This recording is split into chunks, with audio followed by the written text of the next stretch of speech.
Hoy en El Foco ponemos la mirada en Miguel de Cervantes, el genio detrás de Don Quijote de la Mancha y de las novelas ejemplares. Hablaremos de su vida apasionante, su huida a Italia, su captura por corsarios, los años de cautiverio y sus audaces intentos de fuga. Exploraremos a sus personajes femeninos, complejos y adelantados a su tiempo, mucho, y debatiremos si Cervantes tuvo más reconocimiento en Francia que en su propia tierra, aquí en España. También nos preguntaremos cómo fue aquello de ser bestseller en una época marcada por el analfabetismo y la precariedad, y qué significa que su gloria literaria no siempre estuvo acompañada por el éxito económico. Para guiarnos en este recorrido tenemos con nosotros a Álvaro Espina, historiador, ensayista y autor de la trilogía Cervantes con B. Sí, y dirá, ¿Cervantes con B? Bueno, a lo mejor sabe por qué la B. Tiene su sentido, ahora mismo lo sabremos, porque realmente era con B.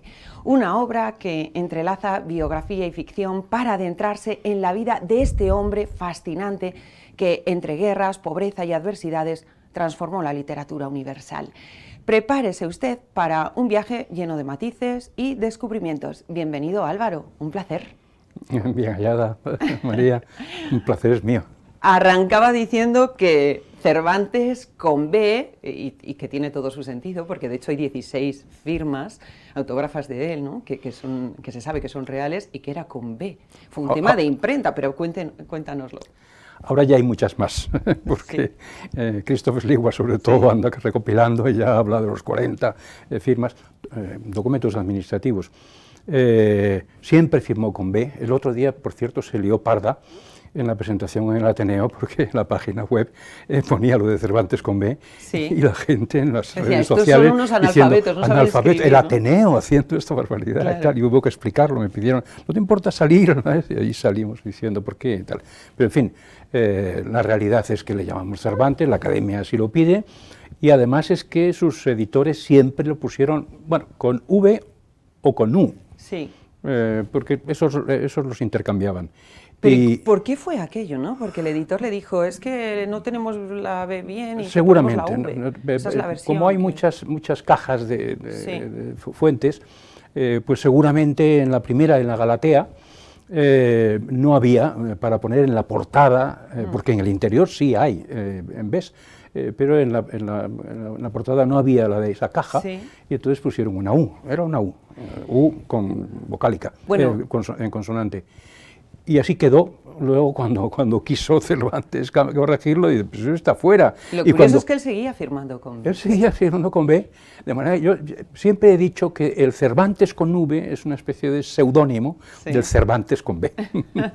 Bueno, vamos a él. Con 21 años huyó, porque tuvo que huir, a Italia, ¿no? Y estuvo en diferentes partes. Terminó en Nápoles, pero antes estuvo en Sicilia, Cerdeña, Génova. ¿Cómo le influyó esa vida allí, esos años? Bueno, completamente. Claro, sabemos muy poco de lo que sucedió en Italia, pero yo he construido un relato, el relato en la segunda parte de la trilogía, sí, que es Cervantes cambista, sí, marino, espía, cautivo, y básicamente la influencia es una influencia de absorber el Renacimiento italiano, que es la fuente de toda la cultura de la época, absorberlo, y además él tuvo muchos tiempos de lectura, y en esa lectura realmente recuperó a los clásicos grecolatinos, que después reaparecerán en su obra, aunque de esto no se ha hablado mucho. Últimamente lo conocemos porque con motivo del cuarto centenario, don Francisco Rodríguez Adrados, sí, nos habló de que Cervantes había leído la vida de Esopo, sí, y había desdoblado aquel esclavo frigio, sí, feo, gordinflón, etc. Lo había desdoblado en los dos, en el Cervantes, en el Quijote y en Sancho, porque sí, el dueño, el amo del esclavo, se llamaba Janto, y eso parece que es lo que le aconsejó a Cervantes cambiar el nombre, sí, de Quijana por Quijano. Y esto, el nombre también traducido al latín era Santius, sí, y eso es Sancho. De manera que Cervantes tiene un propósito y es recuperar a los clásicos y desde ahí lanzarse hacia la novela y la Bueno, y de literatura hecho él moderna. seguía aquello de Horacio de no mezcles tragedia con comedia, por ejemplo, ¿no? Seguía Bueno. los principios aristotélicos.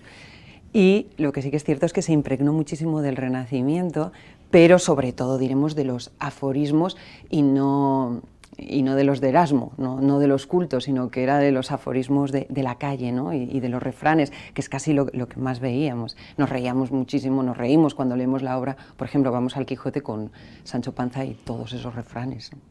Bueno, pero la realidad es que es una forma de decirnos que hay la confrontación entre dos personajes, un personaje, sí, el hidalgo, que vive de ideas, y el escudero que vive la vida tal como es.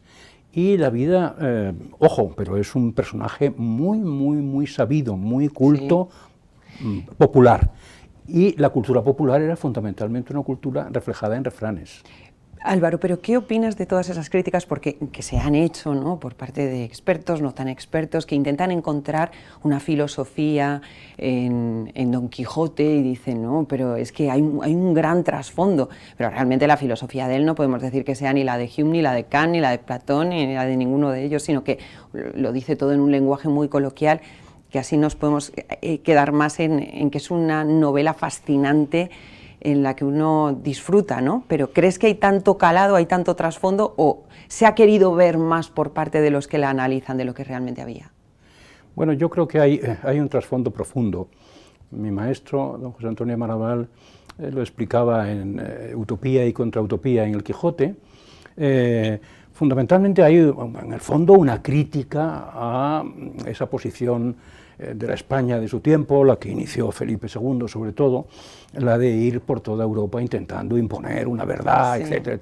Bueno, eso, lo que sucede es que Cervantes, una cosa es que tenga ese propósito inicial, y otra cosa es que cuando deja correr la pluma, va creando una prosa maravillosa, que trasciende ya el propósito inicial en el que está. Pero no se puede olvidar que Cervantes es un hombre muy crítico, es un ebolista. Hay cosas muy llamativas en él, de hecho podemos decir que es de los primeros feministas, ¿no? O sea, él reivindicaba la independencia de la mujer con Marcela, con esa pastora, que decía, bueno, ella tiene un discurso en el que reivindica precisamente su independencia y su derecho a no corresponder en el amor, ¿no? ¿Podemos decir eso, que es uno de los primeros feministas, ahí siglo XVI, siglo XVII? Bueno, de los primeros no sé, los más fuertes sí.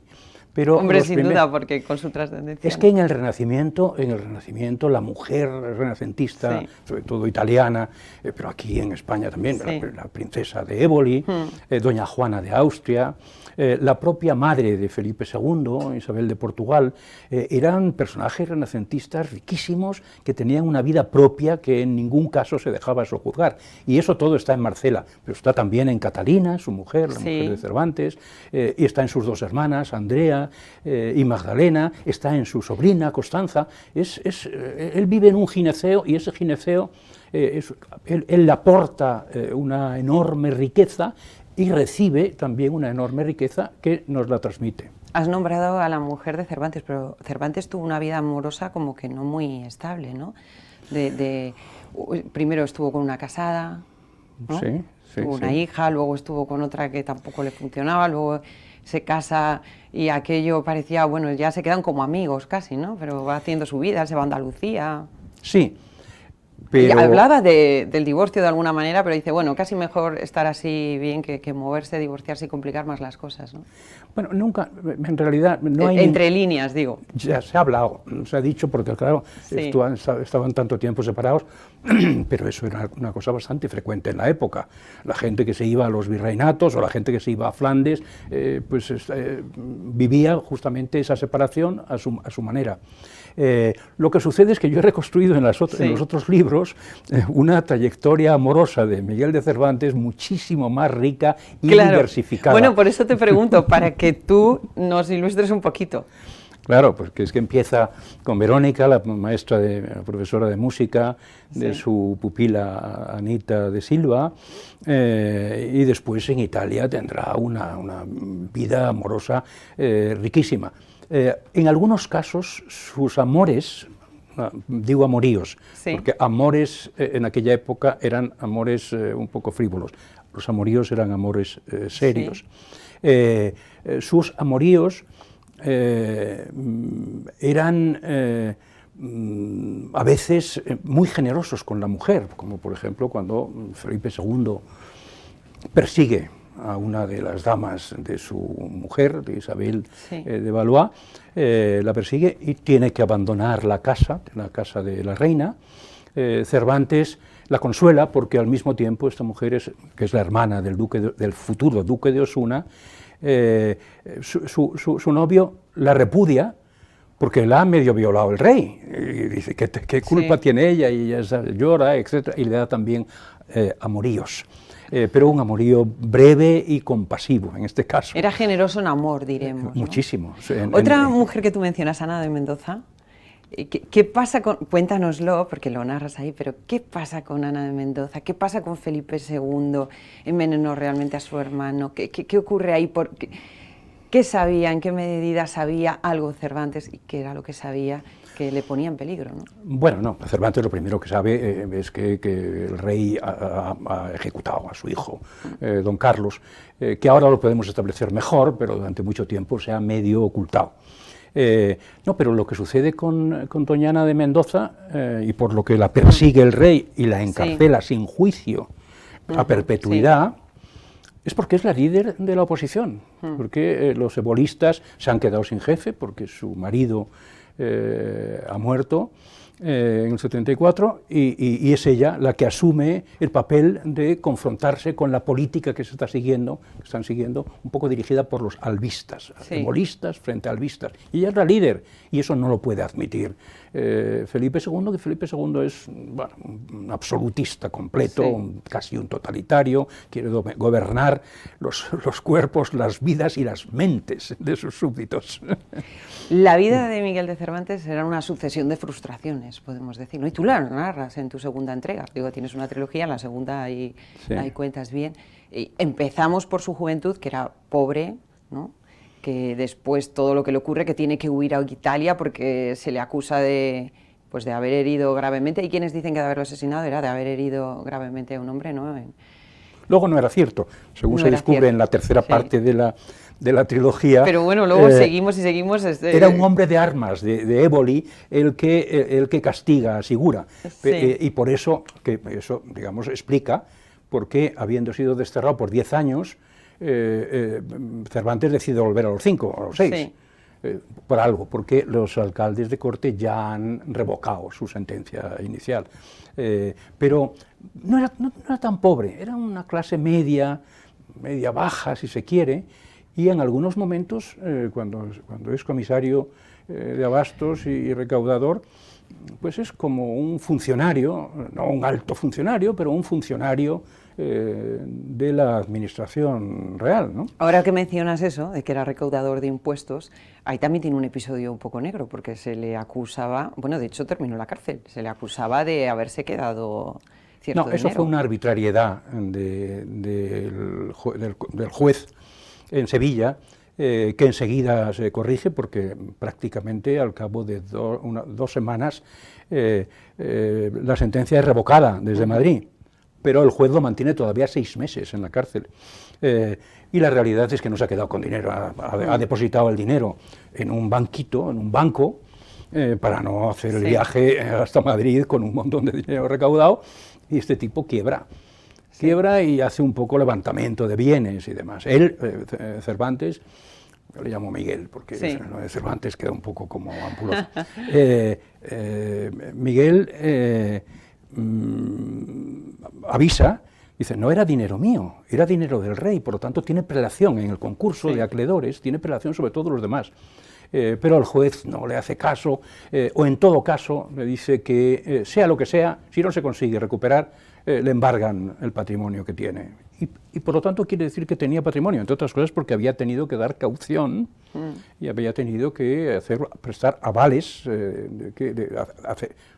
por el monto de todo aquello que se le encargaba recaudar. Bueno, más episodios complicados que tiene es cuando se va de Nápoles, que quiere volver a a España, ¿no? Y entonces llega y unos corsarios se lo llevan a Argel, lo tienen ahí, él pidiendo que la familia, bueno, esperando que la familia pudiera pagar, luego tiene la deuda con la familia cuando finalmente consigue pagar, pero además lo que pedían era un importe muy alto, ¿no? Y pasó varios años ahí. ¿En qué medida 5 años. marcó su obra?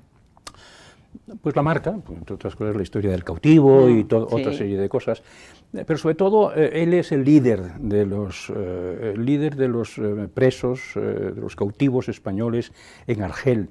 Él incluso se solevanta, no dice solivianta, no, solevanta, que es como Intenta escaparse 4 veces. ¿Qué? Intenta escaparse 4 veces, ¿no? Organiza su fuga. Sí, casi era una obligación, pero además es el jefe de toda la comunidad de cautivos digamos, critica mucho a Felipe II. ¿Cómo es posible que el rey no arramble con toda esta pandilla de corsarios berberiscos que están pudriéndolo todo y tal?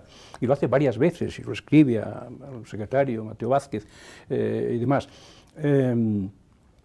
La realidad, la causa de que le pidan tanto por el rescate es porque, claro, cuando lo cautivan, lleva unas cartas de Juan de Austria, el hermano del rey, y del duque de Sesa, que es figura principal, y entonces es valioso. Los berberiscos dicen, por este pedimos todo lo que se pueda pedir.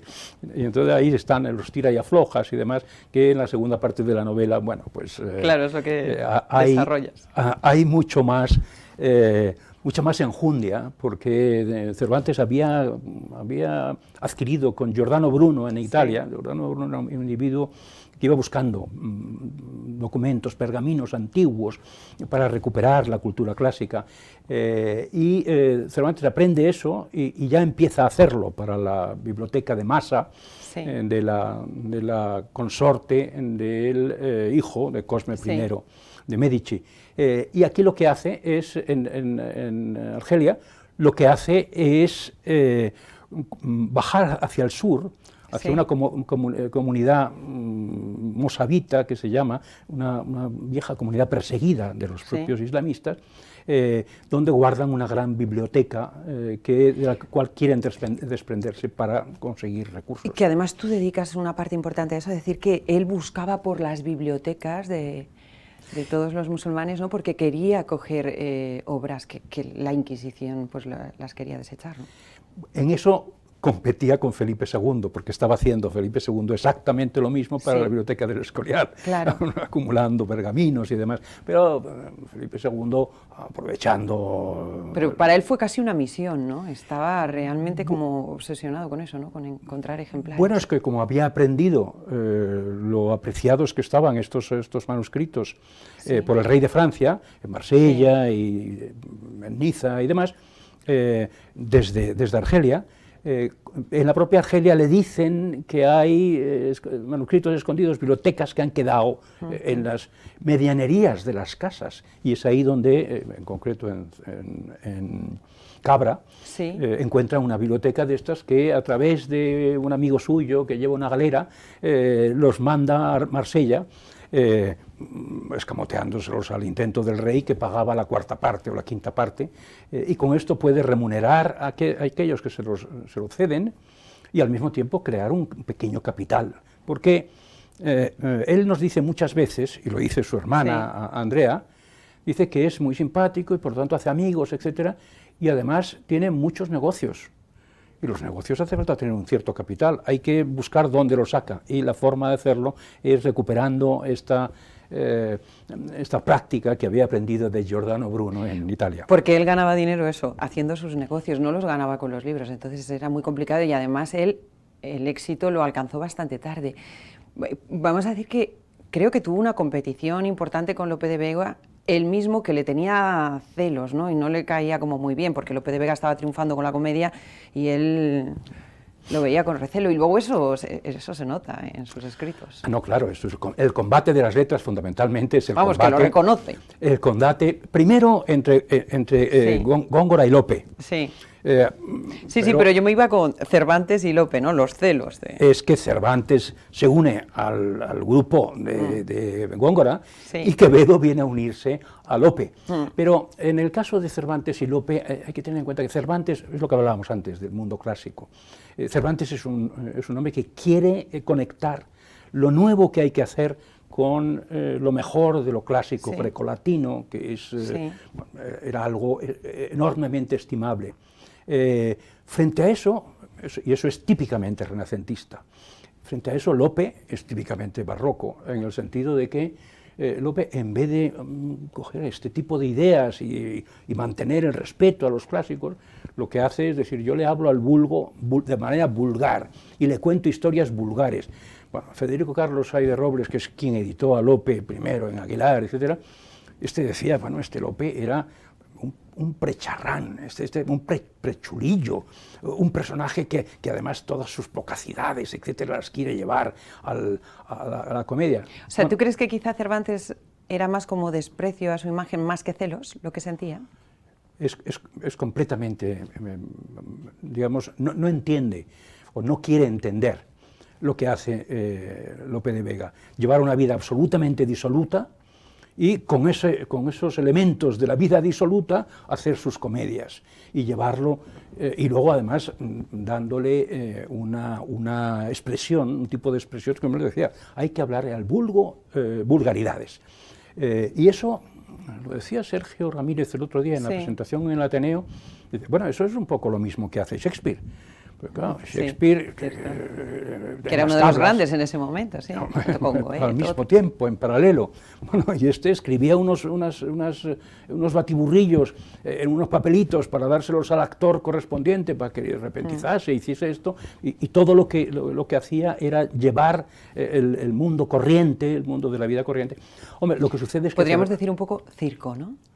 Sí, pero un circo muy procaz, muy fuerte en muchos aspectos.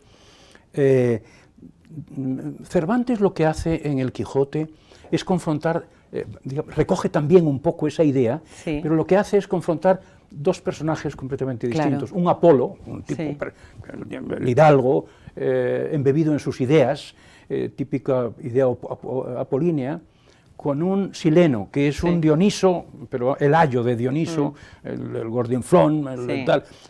Y este también es la forma ese Sancho que tiene. Que es la calle, que era la incultura del momento. Claro, recogiendo los refranes, diciendo, bueno, auténticas barbaridades, pero barbaridades refinadas, que es lo que hace Cervantes, sublimar lo que es este mundo corriente y vulgar. Mientras que Lope lo traslada directamente, eso es más barroco. Lo otro es más renacentista.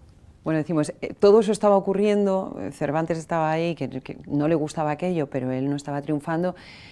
Se va de Andalucía a Valladolid, está en Valladolid y publica en 1605 la primera entrega del Quijote, porque la segunda fue en 1615, ¿no? Y publica El Quijote y desde el día 1 es un éxito. Un éxito completo. El Quijote, que no él, porque diremos que El Quijote era muy conocido, se traduce, está en Francia, está triunfando también en Francia. En Inglaterra enseguida. Dicen también. que incluso más que en España, cuéntanos un poco eso, pero sin embargo él no era conocido. Bueno, porque él, claro, los de las tablas sí eran conocidos, porque tenían más presencia, mientras que el autor, que además se oculta en el Cide Hamete Benengeli y tal, el autor apenas era visible para nadie.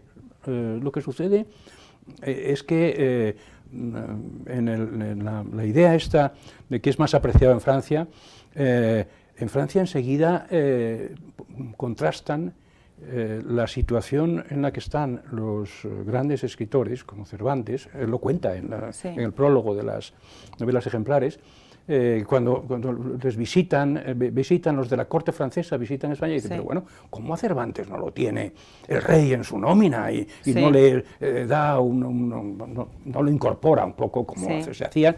Ya fuera el rey, ya fueran los virreyes o los grandes nobles y demás, eso en Francia se está haciendo y es inaudito.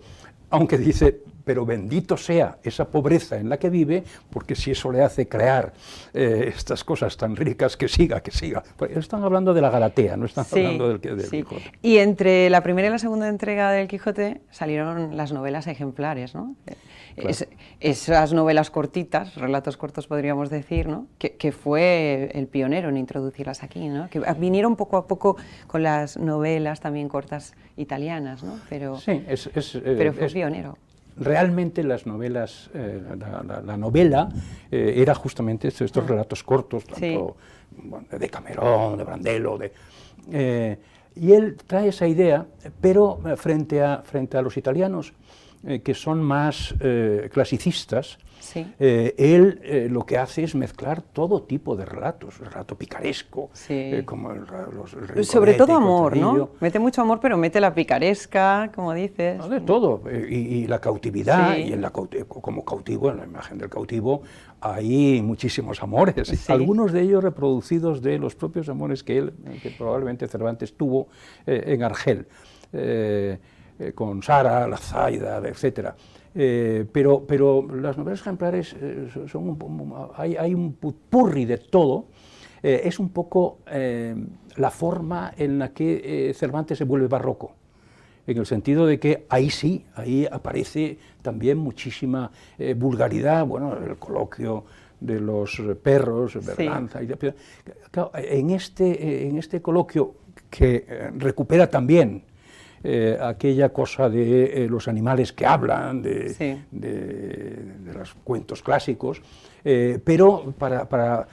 Que luego a mí me viene ahora a la cabeza una novela maravillosa de Arturo Pérez Reverte, de también unos animales que hablan, ¿no? Los perros hablando. Claro, está recuperado de la cultura clásica, pero en este caso, Berganza, como tiene 20 dueños, que esto también es un poquito, la cosa de Esopo, que había tenido muchos dueños, pero con todos los dueños nos va describiendo al morisco, nos va describiendo pues al gitano, al soldado que va a Flandes por Cartagena, hace una especie de friso del mundo de su tiempo, de manera que en ese punto ya está compitiendo con Lope, pero Lope lo hacía en comedia, mientras que Cervantes está mucho más en la prosa riquísima. Aunque le encantaba la poesía.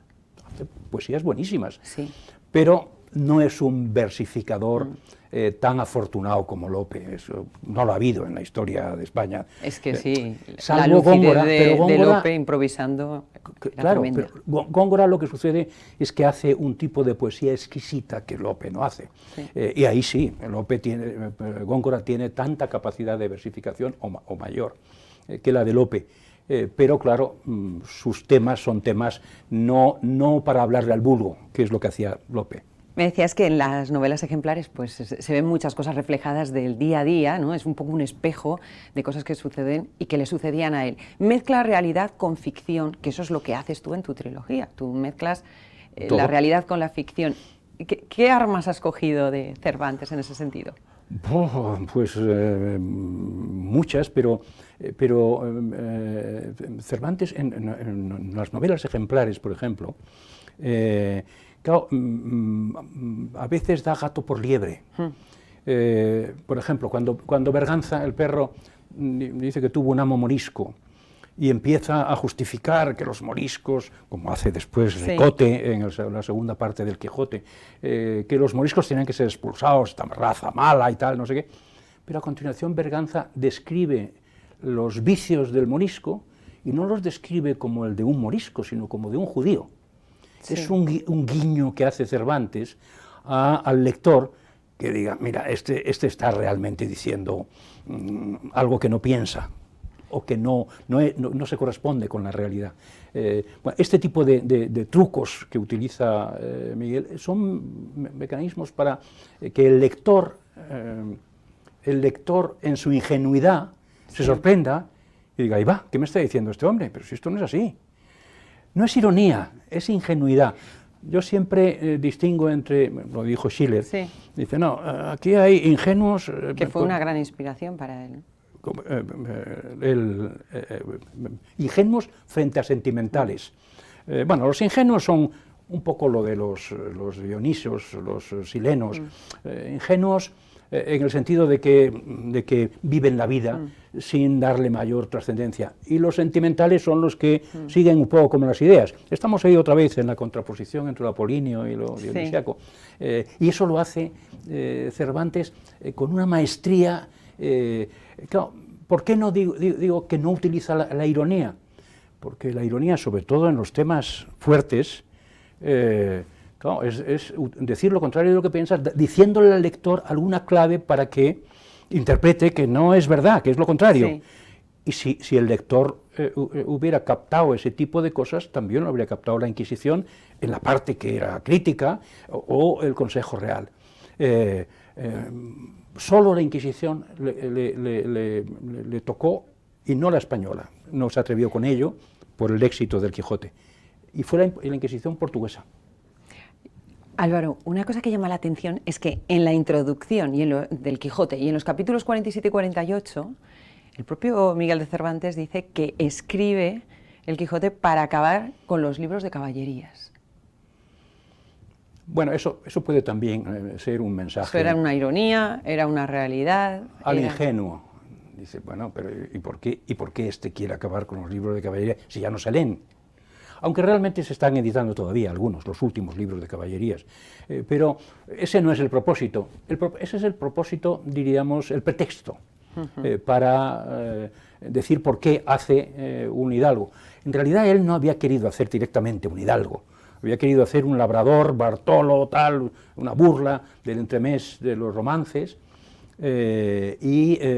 Lo que sucede es que eso no le salía, una cosa en romance, y en cambio lo hace en libros de caballerías, inspirado en los libros de caballerías, y por eso salta del romance a este otro esquema que aparece en el Quijote. Una cosa que hacía y mucho era ir metiendo retazos de cómo era él, ¿no? Descripciones. Por ejemplo, en las novelas ejemplares, gracias a eso sabemos que tenía solo 6 dientes, que su boca era un desastre, pequeña, que tenía nariz aguileña, pero bueno, vamos viendo salpicado, como digo, de su personalidad y de su físico. Porque no hay descripciones fuera, ¿no? Claro, es la única forma. Es interesante ir imaginándote al personaje con sus propias descripciones. Es la forma que tiene, antes decías, se conoce poco a Cervantes, mucho más al Quijote. Era la forma que tenía de hacerse presente ante sus lectores. Sí. Porque también tiene su gusanillo, el reconocimiento, algo que Max Weber decía que era una cosa de las cosas que nos mueven a todos. El reconocimiento es algo que busca... Bueno, como Velázquez hay en Las Meninas, ¿no? Todos a los autores que buscan estar de alguna manera presentes. Bueno, ya de entrada firman, con lo cual está muy bien. Pero aunque no tenía esa pasión por ser reconocido, como tenía Lope de Vega, que era exuberante en todas sus cosas, y también Quevedo, pero de vez en cuando nos da esos pequeños toquecitos para decir, aquí estoy yo. No solo Cide Hamed de Benengeli. Una cosa llamativa es que, siendo lo importante que era en ese momento ya, porque decimos desde el día 1 su obra fue un bestseller del momento en España, en Inglaterra, en Francia, sin embargo no se glosó su biografía, no se empezó a escribir de él, como decimos, los retazos estaban puestos por él mismo y se tardó más de 100 años, ¿no? Fueron los ingleses. Sí, hay que tener en cuenta que los ingleses habían desarrollado esa sensibilidad a través de Shakespeare, precisamente, porque aquí se habla, el caso este de Cervantes, de que apenas que pasa inadvertido, pero es que de Shakespeare todavía hoy hay debates en Inglaterra acerca de si existió realmente el autor Shakespeare o fue en realidad un invento creado por el duque de Leicester, dicho sea de paso, para revestir o personalizar en un individuo un equipo con el que está creando pues toda una forma de interpretar la Inglaterra de su tiempo. De manera que no solo es Cervantes, es que Shakespeare también pasa durante mucho tiempo, su obra no, su obra se edita en cuarto, pero de él apenas hoy se puede construir una biografía. Y con Cervantes pasa un poco lo mismo, yo la he construido, pero la he construido en ficción. Pero los datos, salvo quizá algunos, la mejor documentación probablemente es la de Argel, porque ahí hay referencias de otros personajes desde distintas fuentes. Y la otra parte es la de Valladolid, en un tramo, porque está el crimen de Ezpeleta, que le sirve a un juez corrupto para encubrir a un amigo suyo, que era el asesino realmente, porque Ezpeleta pues, había tenido relaciones con su mujer, lo quiere ocultarlo. Pero claro, ahí sale en los documentos del juicio, sale toda una serie de referencias a cómo vive, qué hace, con quién vive, los que hablan unos de otros, etc. Y eso es casi lo que tenemos documentado. El resto, prácticamente, bueno, pues algunos documentos, pues claro, si vive en la calle Atocha, o vive en la calle, en el barrio de las Letras, pues ahí queda algún documento, pero muy poco. O sea, él no era como los bestsellers de ahora, decimos. Para empezar, él no era casi conocido, lo que era conocida era su obra, pero en su día a día, él continuaba igual que antes de su éxito, podemos decir. Prácticamente porque, entre otras cosas, porque su editor, Francisco de Robles, era un tacaño, y además parece que perdía bastante dinero en las timbas, y en consecuencia no le quedaba. O sea, se lo gastaba en timbas en vez de pagar al pobre Cervantes. Y le racanea para pagarle y demás, cosa que al final Cervantes le castiga, no dándole a imprimir sus últimas obras, ni el Viaje del Parnaso, ni el Persiles. No olvidemos que Persiles es lo que Cervantes considera de toda su obra más exquisito y lo que le llevará a la posteridad. No se da cuenta que ha cambiado, la gente ya no estamos en el Renacimiento, ya no adora todo esto que es la recuperación del mundo clásico, en este caso el mundo de Heliodoro, y lo que adora es justamente esto que saca en el Cervantes, que es una forma muy sutil de seguir también el consejo de Horacio de deleitar al tiempo que instruir, que esto es la esencia del mundo clásico. Eso no está en Lope en absoluto, pero está en Cervantes en toda su obra. O sea, ¿tú crees que lo más infravalorado de su legado literario sin duda es esta última obra? Pues y el Viaje al Parnaso también, la anterior. De hecho, podemos ver la cronología de la reedición de los clásicos que hace la Real Academia Española, y justamente el último ha sido el Persiles. Antes había sido el Quijote, como es lógico, la Galatea, las novelas ejemplares y finalmente el Persiles. De manera que esa cronología indica un poco lo que la Real Academia considera que el público valora más de Cervantes. O sea que hasta para Cervantes se colocan las obras por lo que el público pondera y no por la calidad literaria, podríamos decir.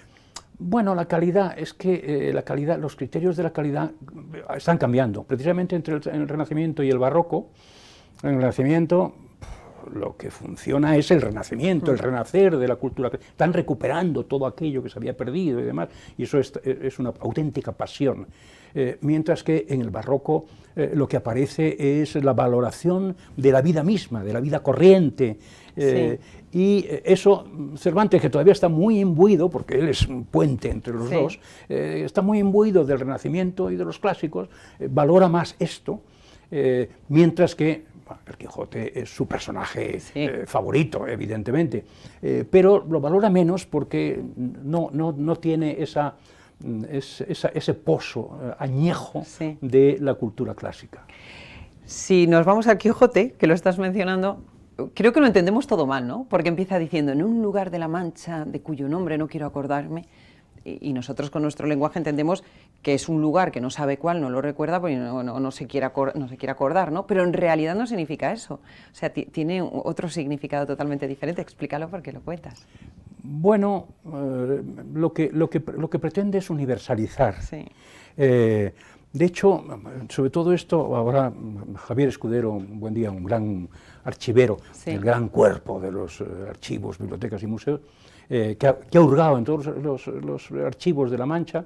De entrada, La Mancha no es la comunidad autónoma de Castilla-La Mancha.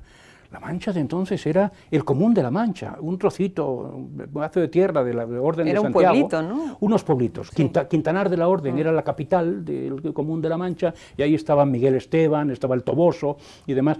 Y Escudero ha recuperado modelos que pudieron servir a Cervantes, que habitaban allí, que se llamaban de una manera precisa y que hacían cosas muy parecidas a las del Hidalgo, como los modelos que utilizó Cervantes para crear su Hidalgo.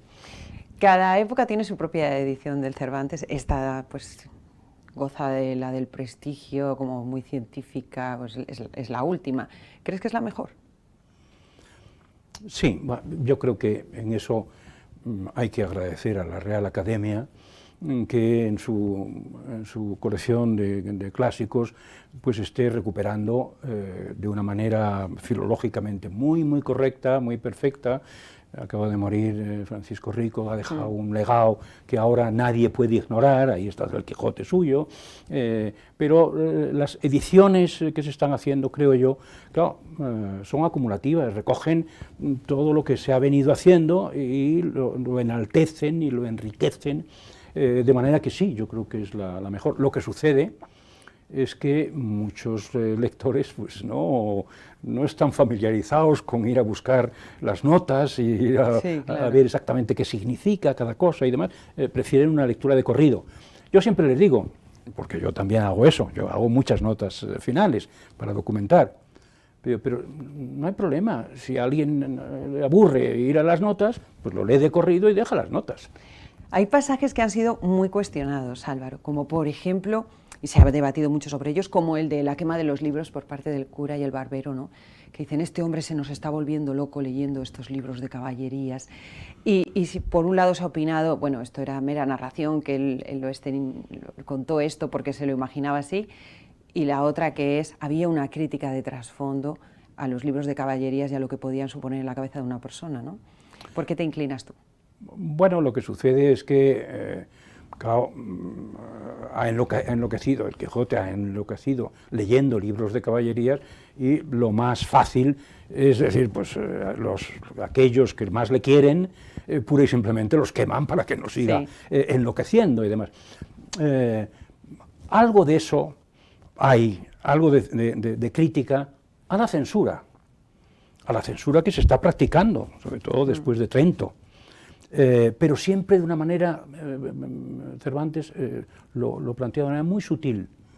En realidad, por eso ha dicho que su propósito es acabar con los libros de caballerías. Ahora acaba con ellos quemándolos. Pero en realidad, quizá debajo de esto hay también una crítica a que Trento, y en general el índice de libros prohibidos, está el equivalente a quemarlos, que es pura y simplemente impedir que circulen. Bueno, nos podemos ir al final, en el que él dice ya ahí, muriendo, ¿no? Yo enloquecí, no creo en los libros de caballerías, pero finalmente le termina confesando al cura, ¿no? Sí. Estoy mintiendo. Sí, porque esos son los Estoy mintiendo y sigo creyendo en los libros de caballerías. Los juegos de Cervantes, de esas ambigüedades, esas ambigüedades que además, utilizando la técnica de la ingenuidad, el lector al final se dice, ahí va, pero si este estaba ya y ahora de pronto vuelve. Con lo cual no está muy claro que realmente el propósito sea terminar con él, sino que Cervantes está diciendo que pervive, que perdura. Oye, como Borges en el prefacio, tú prefieres ahí mantenerte en una especie de galimatías, ¿no? Y entonces pues vemos ese juego de correspondencia con el que despides esta última entrega, ¿no?, de la trilogía, esa correspondencia ficticia entre Cervantes y Amund. Pronúncialo tú el nombre completo, que yo no lo voy a... Ahmad ibn el-Aidí, pues que es el nombre que la crítica ha imputado al modelo que debió tener Cervantes para hablar de Cide Hamete Benengeli. Sí, bueno, esto ha sido también algo que debo agradecer a la editorial, en el sentido de que yo pensaba en una tetralogía y distribuir un poco más los grupos de decenios de tiempo, pero quedamos en que una tetralogía, novela, trilogía. Pero claro, esto a mí me pilló un poco por sorpresa y hace que sea, esta parte son 35 años, mientras que la anterior son 12 y los otros son 3 o 4. Claro, pero eso permite muchas cosas, entre otras permite ver el tránsito de toda la obra de Cervantes y los grandes, del combate de las letras, y al mismo tiempo al comprimirlo, digo, y bueno, ¿cómo lo hago? Bueno, si está dictándole a este morisco, como al morisco lo expulsan en el año 9, en el año 1609, ahí ya no puede seguir dictándole, con lo cual hace unas cartas. Y el género epistolar es mucho más comprimido, es mucho más sintético, sí. Y eso me permite en 7 cartitas despachar 5 años, digamos, desde el 9 hasta el 16 prácticamente, de manera que casi 6 años. De manera que esa correspondencia epistolar exige algo que también me ha gustado hacer, y es permitir que el autor, Cervantes, teórico de la... escriba directamente él, y no que escriba el morisco, Ahmad ibn el-Ayyi, transcribiendo lo que Cervantes le ha dictado, pero con su propia terminología. En este caso no, es Cervantes el que escribe, y por lo tanto ahí ha habido que modular un poco su forma de expresar. Es una correspondencia maravillosa, porque además uno está ahí diciendo, es que parece real, ¿no? Llega a decir, pero ¿habrá alguna correspondencia así? ¿Ha encontrado alguna carta así y de ahí ha desarrollado? No. ¿Ocurrió eso o no? A mí en muchas presentaciones me han preguntado, bueno, ¿dónde está este manuscrito de Orán?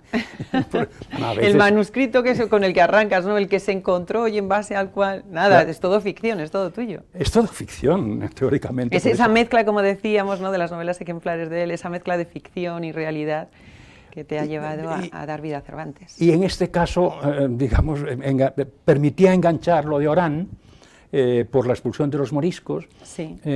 Porque es allí a donde se dirige Ahmad ibn el-Ayyi, y quedaba bien engancharlo con el terremoto de Orán, en el cual una cortina de piedra se cae, se abre, y ahí está escondido el manuscrito, y está en la biblioteca principal histórica de la ciudad, y en el museo. Sí, sí, metes esa parte de intriga que uno ya quiere seguir y seguir. Yo le digo, disfrute, porque es para disfrutar, con los 3 tomos además. Después de haber escrito esta trilogía, de haberte documentado todo lo que te has documentado, ¿qué es lo que más te ha sorprendido de Cervantes? Pues casi me ha sorprendido todo, pero sobre todo me ha sorprendido, he necesitado imaginar cómo viviría este hombre, al que todos adoramos, pero del que nadie había escrito en la etapa ulterior, después de morir y demás. De Góngora lo sabemos casi todo, y de Lope muchísimas cosas, y de Quevedo también. De Cervantes prácticamente nada. Y hay muchos claroscuros, o sea, hay muchas informaciones que ponen sombras sobre él, que tú has ido aclarando un poco. Bueno, lo que sucede es que yo creo que cuando no hay documentación, de Felipe II se dice que era el gran papelista, que lo archivaba todo. Archivaba a todo aquello que le venía bien a él, pero quemaba mucho más todo lo que le venía mal. Y este hombre, Cervantes, es un ebolista, es un hombre de la oposición, así como Quevedo y Lope son hombres del régimen. Góngora y Cervantes son hombres contrapuestos. Góngora, lo que sucede es que era un racionero de una catedral y tenía gente que le ayudaba y que le reverenciaba y que conservaba sus manuscritos y que hablaba de él y tal. Pero Cervantes no, Cervantes era un hombre un poco que andaba pues a salto de mata, no tan pobre como se dice. Bueno, tenía sus negocios, hemos dicho. Tenemos sus negocios, y además lo dice Andrea de una manera muy rotunda, y él también. Da avales a individuos como Simón Méndez, que tienen que dar aval porque van a recaudar los diezmos de la diócesis de Salamanca. Y cuando va ahí a Salamanca, Cervantes aprovecha para escribir La tía fingida, y el licenciado Vidriera, que dice: Salamanca, quien hechiza la voluntad de volver a ella a todos los que de la apacibilidad de su vivienda han gustado. Esto a mí me gusta mucho porque yo me crié en Salamanca. Un honor a tu Salamanca. Para terminar ya la entrevista, él vivió en un momento de tensiones políticas, bueno, conflictos políticos, tensiones religiosas y también en lo social, ¿no? ¿Qué lecciones crees que podemos extraer para el presente de hoy? Eso me es difícil, como decía Cervantes... De las conclusiones que él sacaba, ¿no? Porque él sacaba conclusiones que nos nos permiten trasladarlas a hoy seguro. Bueno, fundamentalmente la idea central, digamos, del propio Quijote, que es la parte que subyace a su crítica del mundo aquí, es que nadie puede pretender imponer sus ideas de forma más o menos totalitaria al resto del mundo. Tiene que dialogar. Eso, digamos, es el propósito inicial del Quijote, el hidalgo, es imponer la idea de que todos vayan a reconocer ante el Toboso que Dulcinea es la emperatriz, la gran belleza, etc. Y eso es la parte central de su crítica, pero ojo, luego se pone a hablar con Sancho y entonces se avienen. Alguien en muchas ocasiones se ha dicho que el Quijote se sanchiza y Sancho se quijotiza, en ese intercambio de diálogo. Bueno, yo creo que esa es la enseñanza fundamental de Cervantes. No cabe imponer por la fuerza tus ideas, sino dialogar. Esta es la parte fundamental de su mensaje. Pues nos quedamos con ese mensaje, Álvaro, ha sido un auténtico placer y desde luego sin duda sí, hay que dialogar siempre para llegar a un consenso, ¿no? El mundo es mejor dialogando y las imposiciones no llevan nunca nada bueno. Claro, ha sido un auténtico placer. El placer es mío. Descubrir más a Cervantes, a ese Cervantes con B, que él firmaba con B. Hemos comenzado diciendo eso. Nos vemos la semana que viene, aquí, de nuevo, en El Foco, con otra entrevista muy interesante. Hasta entonces.